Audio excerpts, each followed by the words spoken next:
Welcome to episode 4 of the Tailgate Sports Podcast. I'm here with Curtis. I just want to start off by saying how awesome it is to finally have NFL football back.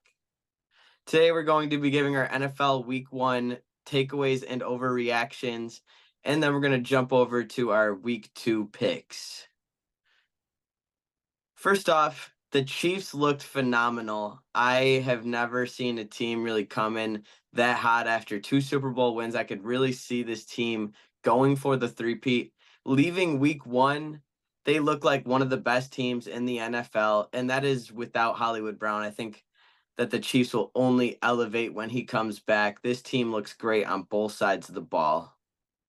Yeah, the Chiefs are just full of speed right now. I think when they lost Tyreek Hill, everybody got super worried, and all they've really done since then is replace him with more guys that can just run it out of the building.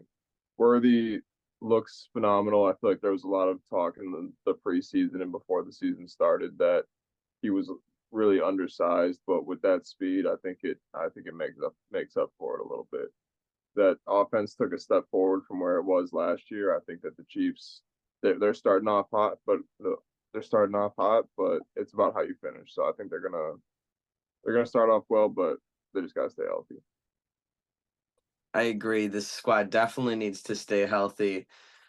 The Ravens, I think they had flashes where they looked really good, and they had flashes where there were definitely some things they need to work on. Isaiah Likely, though, looked phenomenal. I'm not really sure what they were doing with Mark Andrews there, kind of lining up at left tackle, really just blocking while Isaiah Likely took most of the targets and snaps.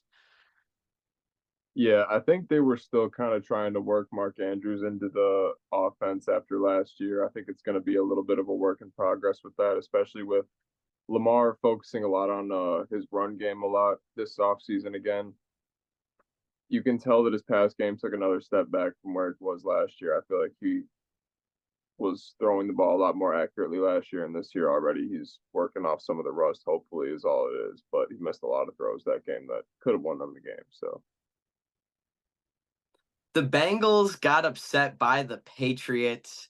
I think we need to stop talking about Joe Burrow, a certified top 3 quarterback, because I know last year he had the injuries, but he did not look that great coming into this game. He did not look good at all, having 0 touchdowns. I know his completion percentage wasn't terrible, but I just don't think he looks like a top 3 quarterback right now, especially when you have Josh Allen, Patrick Mahomes, some of these guys who are really putting the team on their back, and he's got the weapons and he just can't get it done. yeah, I mean, he was definitely out T. Higgins yesterday or a couple days ago. He was out. Oh, he wasn't out Jamar Chase, but he was missing Jamar Chase for almost all of training camp. Came back and played for the game, but rumors are he was sick, I guess. I don't know. But I've also been hearing something on some shows saying that his wrist is still all messed up. I know that there's the injury that he got on his wrist, I guess, has never been like seen on a quarterback before. So it is kind of hard to say that he's going to come back and just be who he was before the injury. But I got to give him at least a few more games before I just say that he's not a top 5 quarterback anymore. I'll give you not top 3 because there's a lot of good quarterback play in the NFL right now, but I think he's still got a little bit of a resume under him to hold his place for a few more games. Of course, I'm probably overreacting a little bit. It is only week 1. I just think that, especially after Josh Allen, the way he came in to Sunday, I think it just set the tone. People had their doubts and he really dominated. We'll get into that, but I just think Joe Burrow needs to definitely change things around and prove that he could really carry this offense. Yeah, no, if he has another game like he did yesterday or another few games like he did yesterday, the talks are definitely going to start, and he's going to have to prove it sometime or another.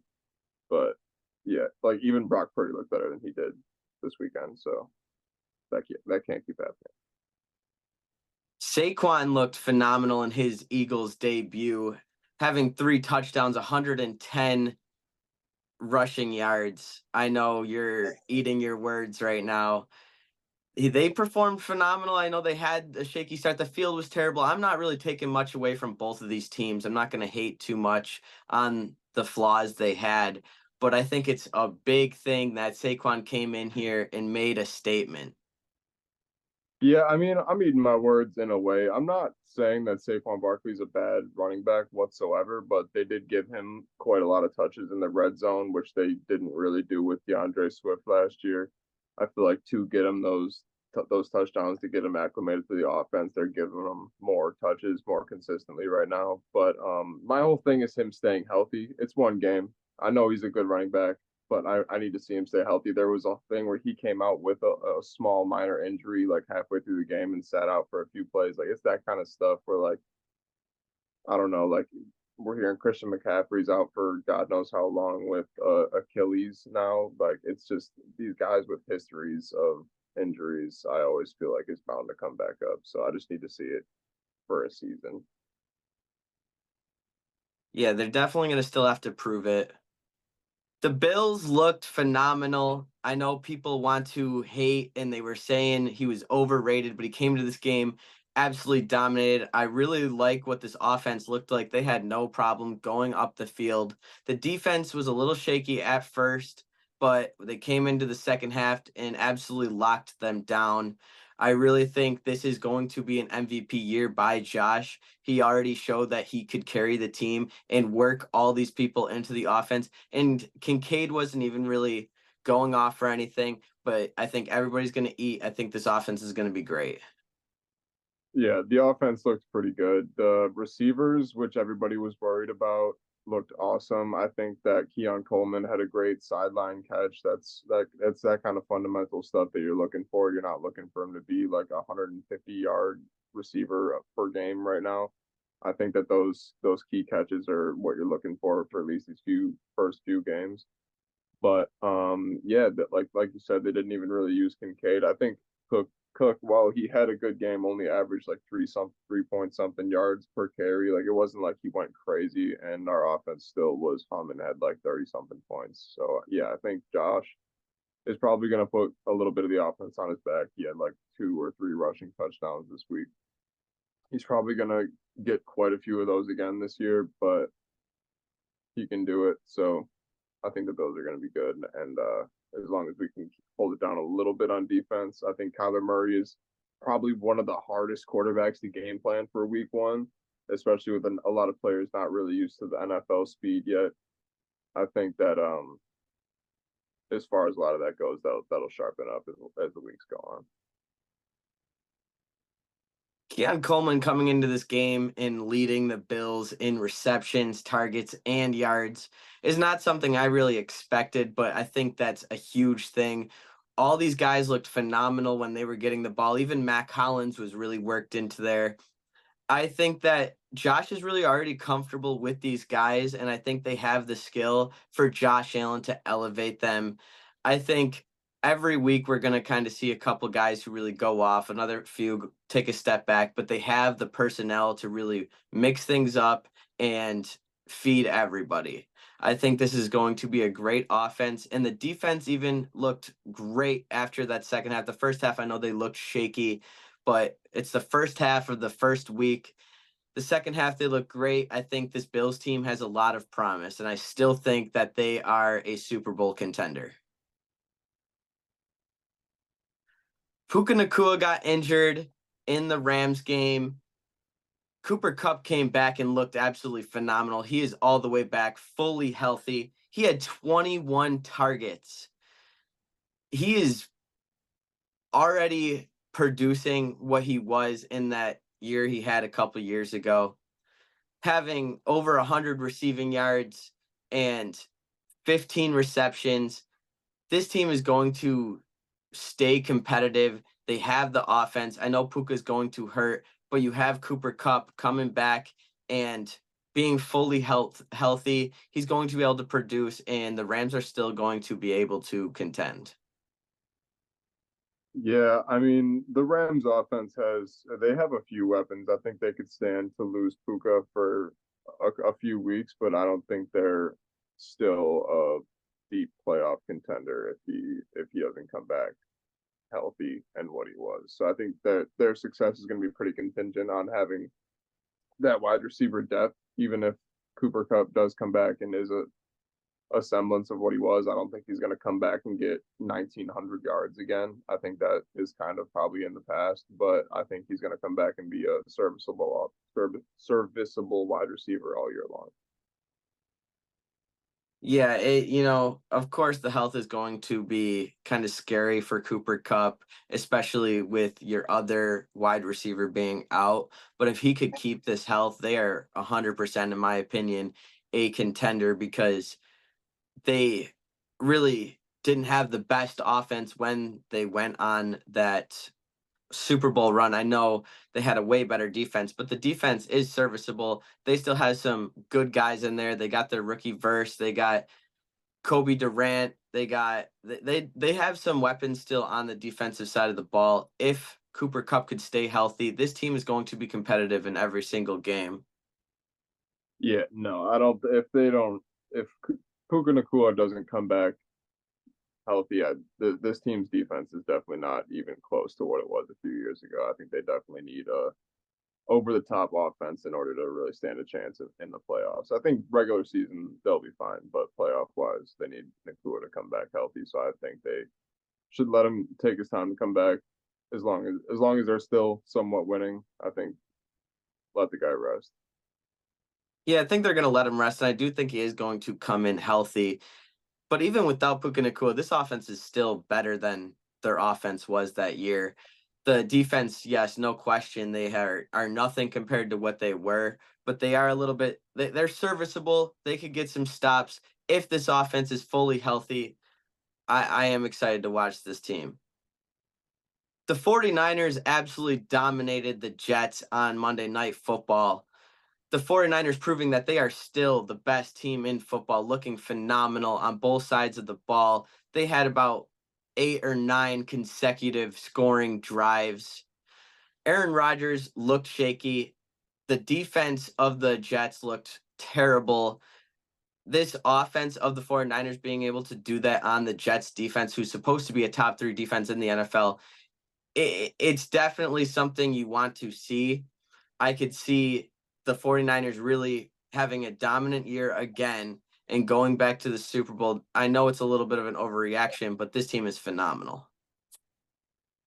I mean, I don't think saying that they're the top Super Bowl contender in the NFC is an overreaction at all. I think that's what Vegas says. I think that's what everybody's thinking right now. So that I don't think it's far from an overreaction. But I think they looked great week one. I think that Jets team is still got a lot of kinks to work through. I don't think that what you saw is necessarily going to be anything close to their end product, especially once they work out this Hassan Reddick deal. As long as they get him back, I think that's a crazy piece to add to that defensive line.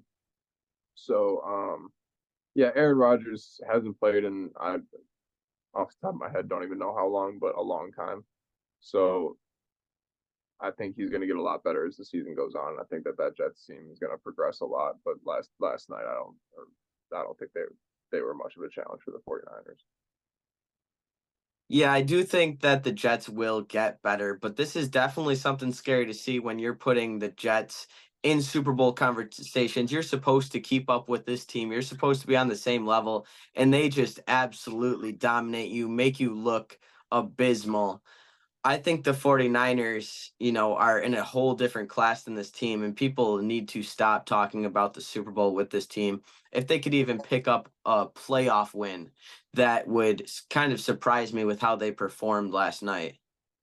Yeah, well, I mean, it's week one. If you took how the Bills played in week one and nothing else last year, then you'd be saying the exact same thing. But at the same time, when you look at the entire picture, you look at the roster, you look at everything, they have the pieces to make it far. They have enough weapons to go far. And Aaron Rodgers, for what it was, made some good throws last night that a lot of people didn't think he was really going to be able to make still.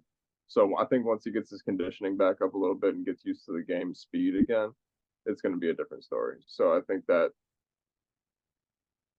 your Jets take there is a little bit of an overreaction. I don't think that the 49ers one is. I think that the Jets are still probably going to end up somewhat of a playoff contender. I don't think that they're anywhere near the best team in the AFC East like the Buffalo Bills are, but I think that they're probably going to be somewhere around 10 wins still. So the thing with the Jets for me is not only do you need to hope Aaron Rodgers gets back to his form in performing, but you also need to pray to God that he stays healthy.